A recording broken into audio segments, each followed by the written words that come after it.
a fidelidade de uma vida. A fidelidade de uma vida. Então, diz o seguinte o texto: o rei Belsazar deu um grande banquete a 1000 dos seus senhores e bebeu vinho na presença dos 1000. Havendo Belsazar provado o vinho, mandou trazer os vasos de ouro e de prata que Nabucodonosor, seu pai, tinha tirado do templo que estava em Jerusalém, para que bebessem neles o rei, os seus príncipes, as suas mulheres e concubinas. Então trouxeram os vasos de ouro que foram tirados do templo da casa de Deus, que estava em Jerusalém, e beberam neles o rei, os seus príncipes, as suas mulheres e concubinas. Beberam vinho e deram louvores aos deuses de ouro, de prata, de bronze, de ferro, de madeira e de pedra. Na mesma hora, apareceram uns dedos de mão de homem, e escreviam defronte do castiçal da caiadura da parede do palácio real.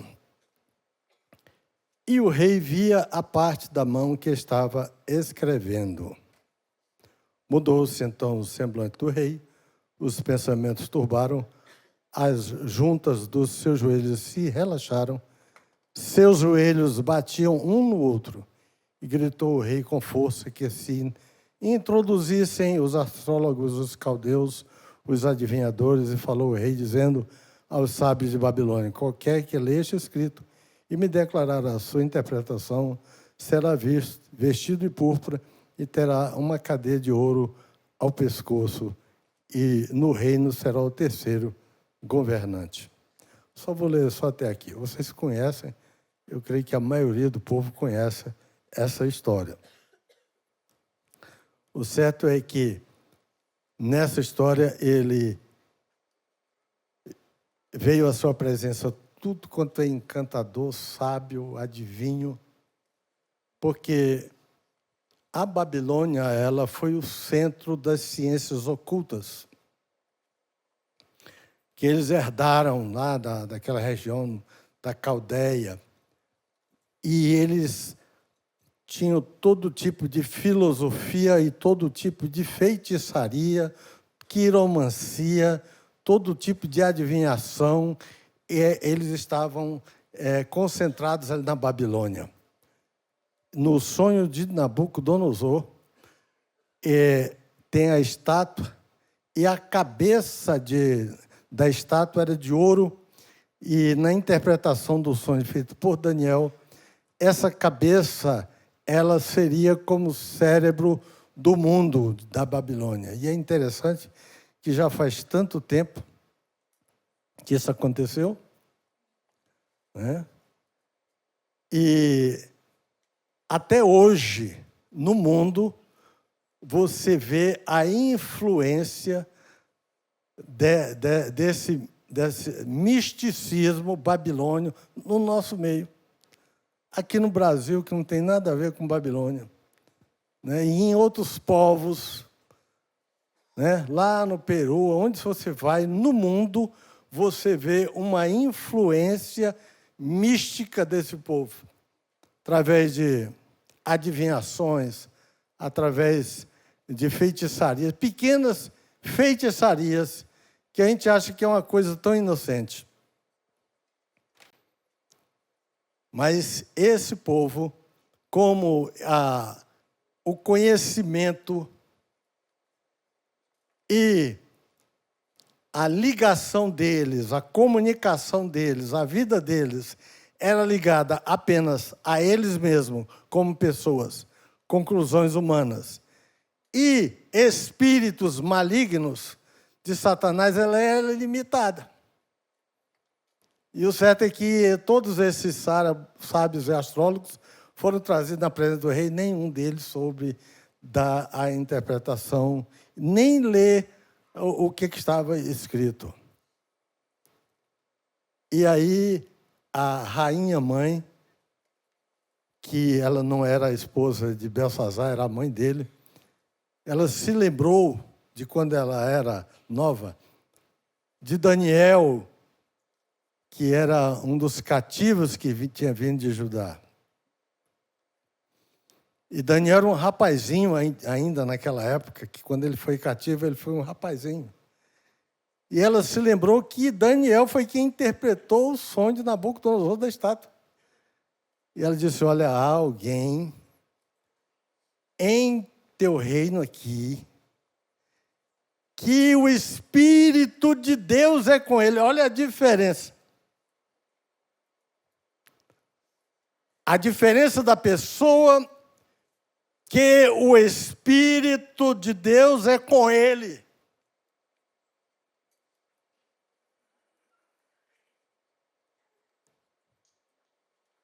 Esse é capaz de interpretar.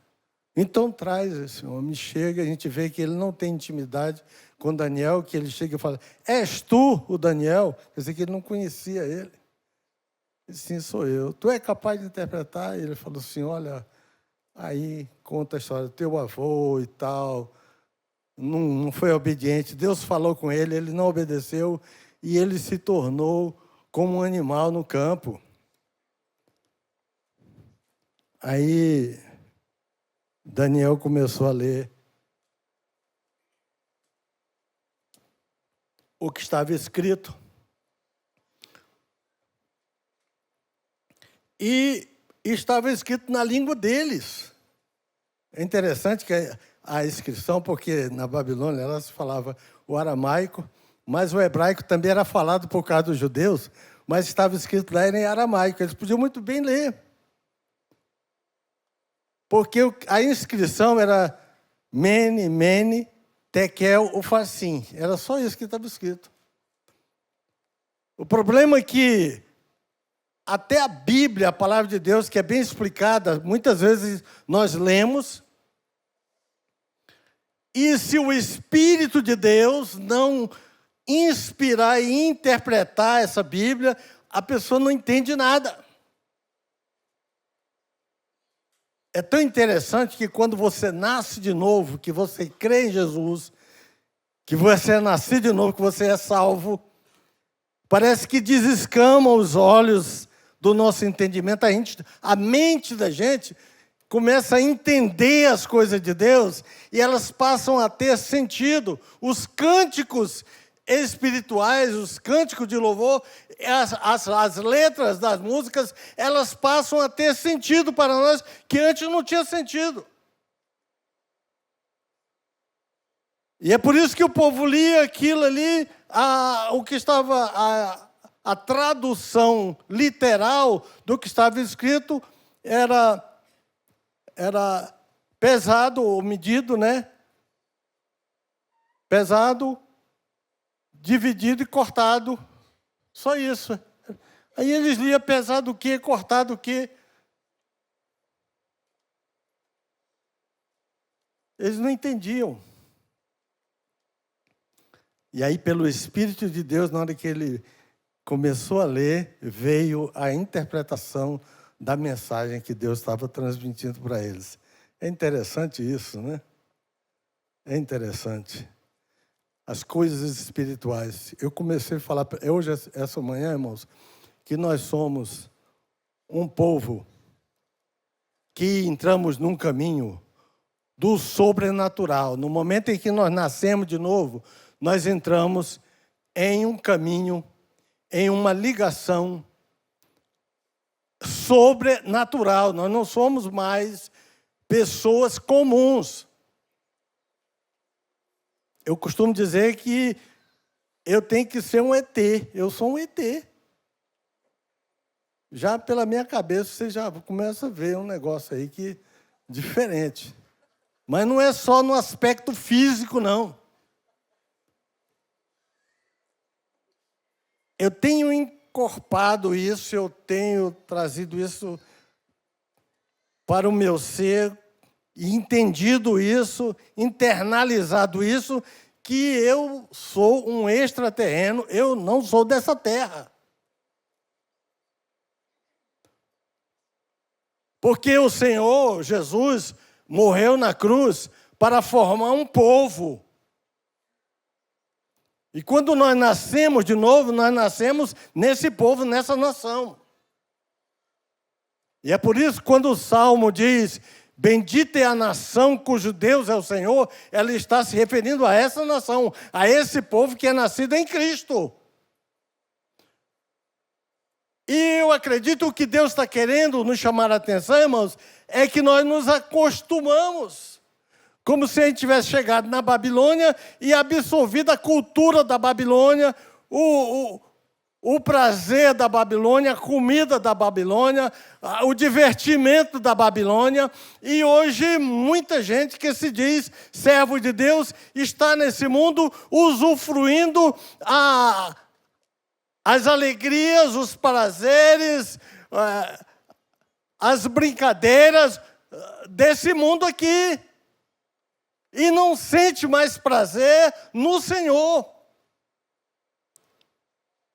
Então o Senhor está querendo chamar a atenção, irmãos, é que eu não posso pensar como esse povo. Eu não posso pensar como o povo aqui da terra. Eu tenho que pensar como alguém do céu.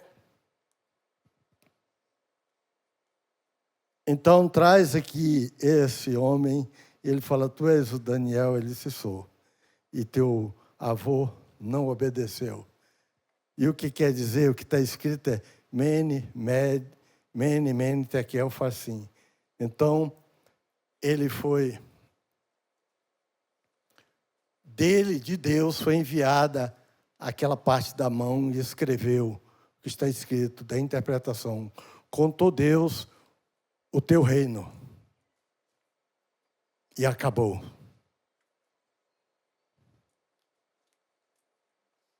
Tekel, pesado foste na balança e foste achado em falta.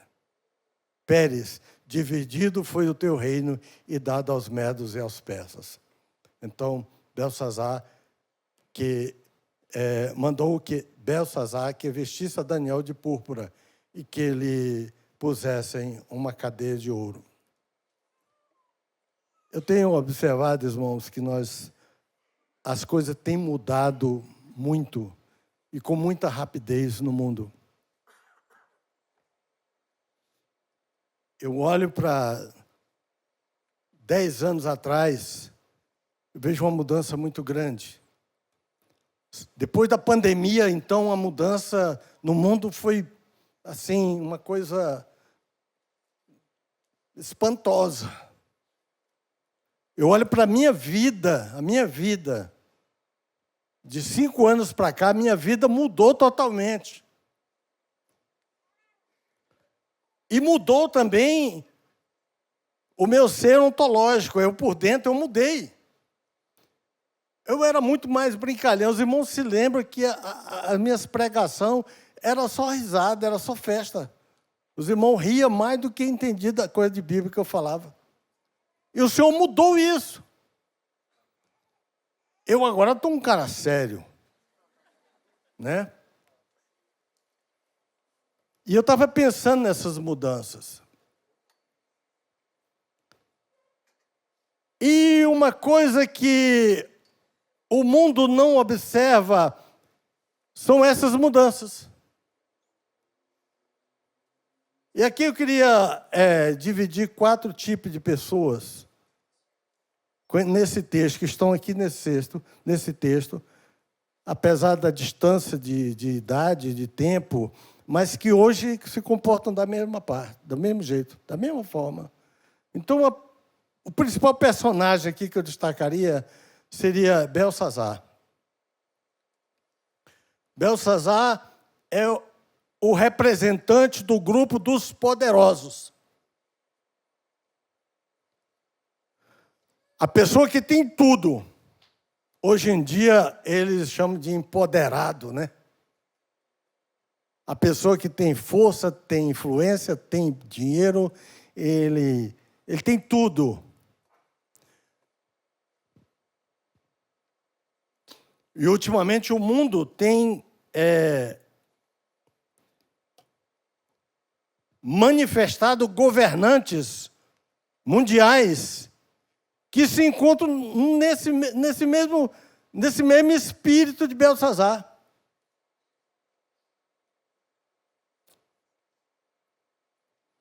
eles acham que essa situação deles não vai mudar. Que eles vão permanecer aí eternamente como poderosos.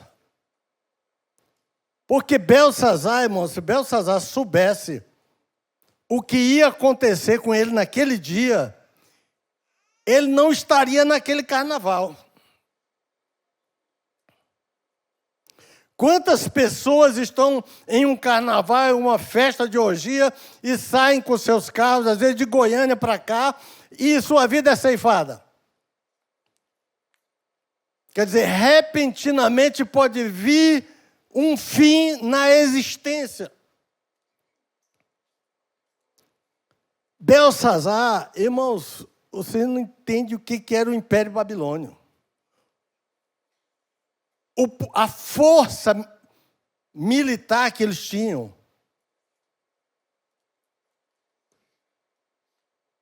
A riqueza do Império Babilônio. Tantos povos que eles tinham saqueado, ouro e prata, eles tinham, era muito. Mas era muito. E isso geralmente gera uma soberba no coração da pessoa. Eu meio que não tenho onde cair morto. Quando eu começo a melhorar uma coisinha assim, eu já começo a levantar. Não levanto o pescoço, porque eu não tenho pescoço, mas eu fico assim meio, achando que eu sou pelo menos uns 2 centímetros mais alto do que eu sou, né? Achando que eu sou alguma coisa. Aí Deus tem que puxar, né? De vez em quando eu estou caindo uma escada, estou levando um tombo, para Deus me lembrar que eu não sou nada. Mas uma coisa que mexe com o comportamento do ser humano é o poder, é o dinheiro, é a força, é o empoderamento. Porque ele começa a achar que ele pode resolver tudo, ele tem a solução para tudo. E era assim que Belsazar se encontrava e se achava. E a pessoa, quando ele tem muito, ele quer mostrar para os outros. E ele resolveu fazer uma festinha. Só de nobre eram 1000. Só nobre. E aqueles que não eram tão nobres, que vieram os companheiros, os amigos. Sempre a gente vai para uma festa, a gente leva 2 ou 3, né? E ele começou a mostrar o seu poder, a sua força. Teve rei que gostava de mostrar a mulher bonita que ele tinha.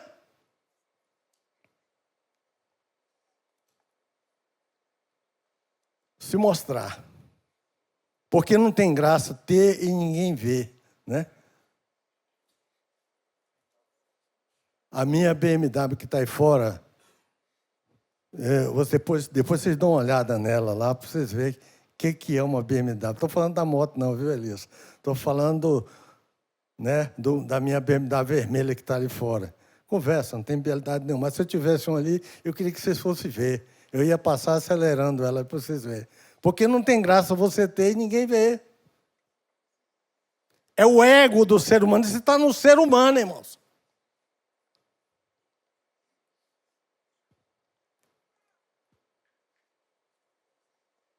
E Belsazar estava se achando.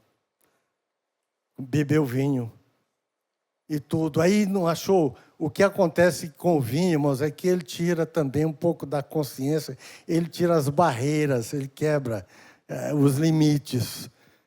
Aí ele não achou mais que ele era um ser humano. Ele achou que ele era um Deus. Porque esse ato dele mandar buscar os utensílios, as taças, que foram trazidas lá de Judá, lá de Israel, os utensílios da casa de Deus, onde eram servidos culto ao Deus. E ele beber naquelas taças, colocar as mulheres, as concubinas, os seus amigos, para beber ali, estava além deles estarem profanando algo que foi separado para Deus,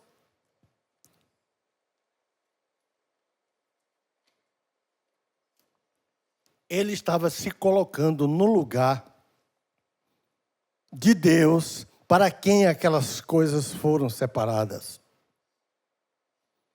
Por quê? Porque ele se achava poderoso, irmãos. Irmãos, os muros da cidade, elas tinham 7 metros de espessura. 7 metros, acho que vai quase como daqui naquela porta lá, né? Os muros, eles tinham 28 metros de altura. Era a cidade dele. Quem é que vai entrar nesses muros aqui? Qual é o rei que vai poder passar aqui?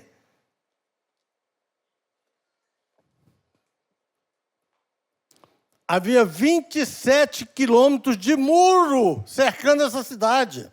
Ele estava muito tranquilo. Estava muito tranquilo. Confiando nele, no poder dele. E assim muita gente se acha desse jeito. Mas quando Deus se manifestou na frente dele, diz que o joelho dele batia um no outro. Porque a pessoa, quando Deus se apresenta a uma pessoa, se ele não tiver intimidade com Deus, quando ele tem intimidade, mas ele se alegra, ele dá glória a Deus, ele fala em línguas, ele profetiza, há manifestações sobrenaturais. E esse homem, quando ele foi pesado, ele foi achado em falta. Eu fiquei pensando, será que se eu for pesado, eu vou ser achado em falta também? Fiquei pensando nisso. Naquela mesma noite, o Império Babilônico caiu, foi cortado e ele foi morto. Porque a segurança só é perfeita quando ela é depositada no Senhor, nosso Deus, o Senhor dos Exércitos.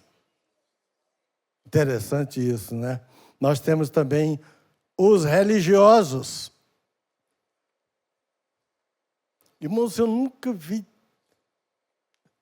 A gente passa assim nas ruas e vê os letreiros na porta de igreja.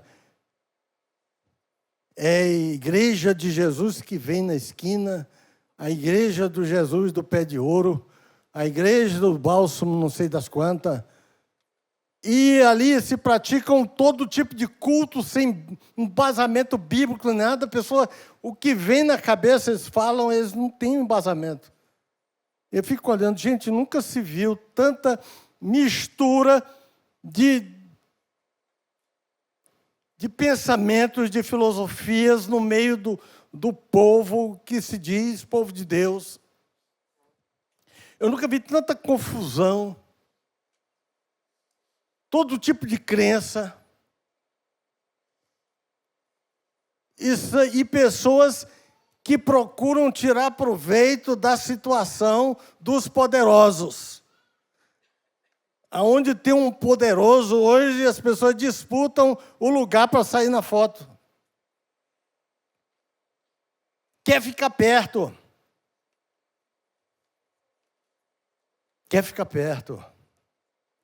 Então, é um grupo de pessoas hoje, cultos ecumênicos. Eu nunca vi um negócio desse, onde tem padre, pastor, feiticeiro, macumbeiro, e aí o pastor vai lá e senta e abraça, e ainda chama o camarada de irmão, ô meu irmão, e tudo. Nós estamos na inclusão, vamos incluir todo mundo. Aonde é que Daniel estava, irmão, na hora da farra, na hora do carnaval? Daniel não estava lá bebendo vinho com aquele povo, não.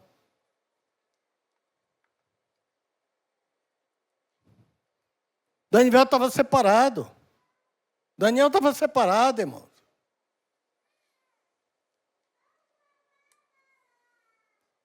Uma das orações que eu sempre fiz ao Senhor e tenho feito, que é o Senhor que creio que Ele me inspirou, é que o Senhor me liberte das paixões humanas. As paixões humanas, o Senhor me liberte. A primeira paixão que o Senhor me libertou foi do Botafogo. Eu era apaixonado pelo Botafogo, graças a Deus. Agora eu não sofro mais quando ele vai jogar. Porque eu nunca vi tanto sofrer igual o torcedor de Botafogo. Ainda gosto, mas não apaixono mais por ele. As paixões. Tenho orado para o Senhor não me deixar ser famoso. Sei como Daniel aqui, que o ex chamou. Quem és tu, Daniel? É você mesmo que é Daniel? Eu não sou famoso, mas eu sou conhecido aqui em Anápolis. Muito lugar, eu falei, gente, eu não posso mais nem pecar, que tem uma pessoa me olhando. Eu tenho que andar com cuidado. Mas não sou famoso. Tem gente que fala, você, o pastor Josué mesmo, como quem diz assim, é só isso? Né? É só isso? Eu falei, sou sim. Você é lá daquela igreja do pastor Jesus? Sou sim, senhor. E o que você é lá? Não, eu estou servindo lá. Não sei de quê, mas estou servindo. Então, irmãos, eu tenho orado para o Senhor, para mim não ser famoso. Para que famoso? Porque a nossa herança, irmãos, ela está nos céus. Para que eu vou ser conhecido por uma pessoa importante?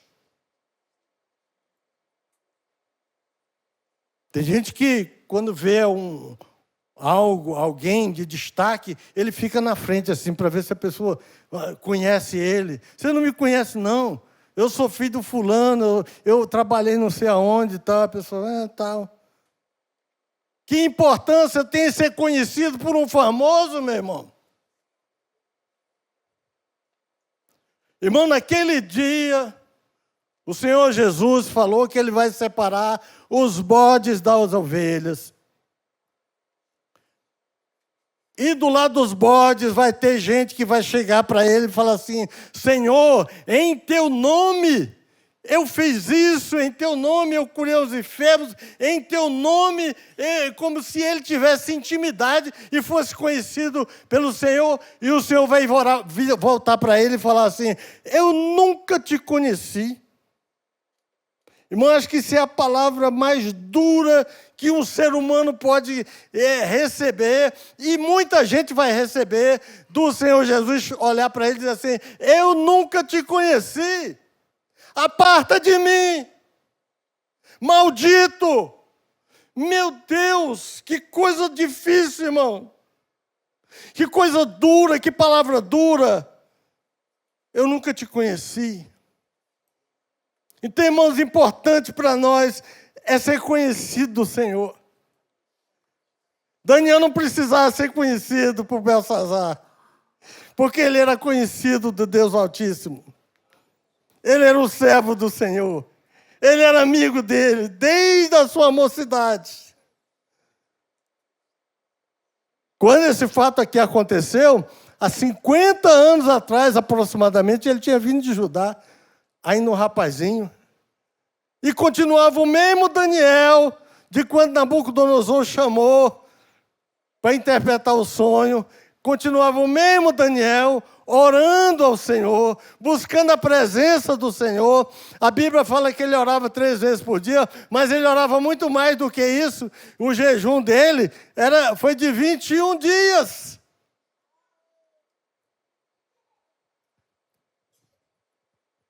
Irmão, quem tem o Senhor, quem é conhecido do Senhor, não precisa ficar com medo do mundo.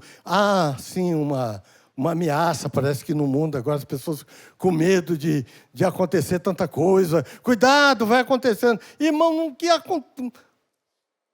vai acontecer o quê? O que vai acontecer? Vai passar fome. Gente, o povo não sabe o que é passar fome, não. Estava lembrando esse dia, quando eu era criança, a gente ficava procurando um ovo, aí batia aquele ovo com farinha, batia com garfo e com farinha e fazia um bolo assim redondo. E não tinha coisa mais gostosa do que aquilo. Dividia entre os irmãos, a gente tomava com chá, não. Com café, não era com chá de erva cidreira, porque não tinha dinheiro para comprar café. Mas todo dia a gente ia para a igreja. Todo dia. Voltava, nós éramos 7 irmãos em Goiânia, na década de 70. Eu tinha 20 anos de idade. Procurava emprego até de servente de pedreiro, então era disputado. Eu me lembro que, para a gente, havia um caminhão que ia buscar areia, não sei aonde, e tinham vários rapazes que se candidatou para encher a carroceria de areia, e a metade foi dispensada. Eu fui um daqueles que fui dispensado, não consegui ir para trabalhar, não consegui o concurso para encher o caminhão de areia. Não tinha dinheiro. Uma sardinha, eu me lembro do papai pegar uma sardinha e mexer na farinha, era mistura para a família toda. E meu pai dizia, vai chegar um dia que vai dar uma lata de sardinha para cada um. E eu pensava, não, mas não é possível. Que riqueza é essa que não vai chegar? Hoje em dia eu compro uma lata de sardinha e depois ela até perde, porque... O que me acha que pode vir para nós, irmãos? Por que eu vou temer? O que me pode fazer o homem? Eu tenho o Senhor na minha vida. A fidelidade de Daniel era desse jeito, essa confiança. E é tanto que, naquele dia, o rei foi morto. Mas Daniel, ele foi honrado. E o imperador que se levantou, Dario, ele ainda trabalhou, foi muito tempo com ele, e era honrado por ele, porque ele era um servo de Deus, e era reconhecido como servo de Deus. Ele era conhecido de Deus. Nós temos um grupo aqui da mãe, a rainha mãe, daquelas pessoas que têm um certo conhecimento de Deus, conhece os homens de Deus, conhece o Evangelho, sabe onde é que está, mas ele não participa. Essa mãe aqui, ela não participava, não. Ela sabia quem era Daniel. Ela sabia onde estava a solução do problema. Todo mundo apavorado. O rei se tremendo, os amigos deles, com aquela inscrição, aquela visão sobrenatural. E a mãe sabia onde estava a solução, mas ela mesma não tinha a solução. Então, muitas vezes, nós sabemos onde está a solução. Conhecemos um irmão que é um irmão que busca o Senhor, mas eu mesmo não busco o Senhor. Eu tenho que ir atrás daquele irmão.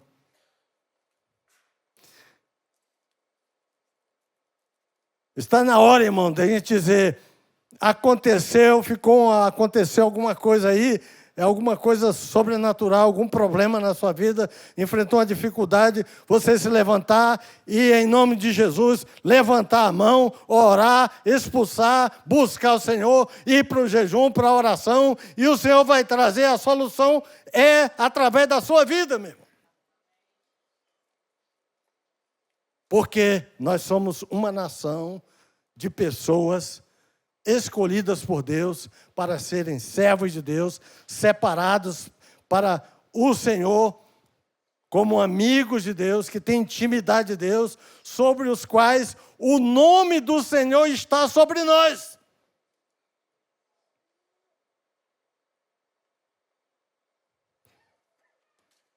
E, por quinto, o quarto grupo é dos Daniéis. Irmão, tem muito Daniel. Tem muito Daniel na terra. Eu olho aqui e parece assim que o Espírito Santo começa a me mostrar assim, ó. Pessoas que são fiéis.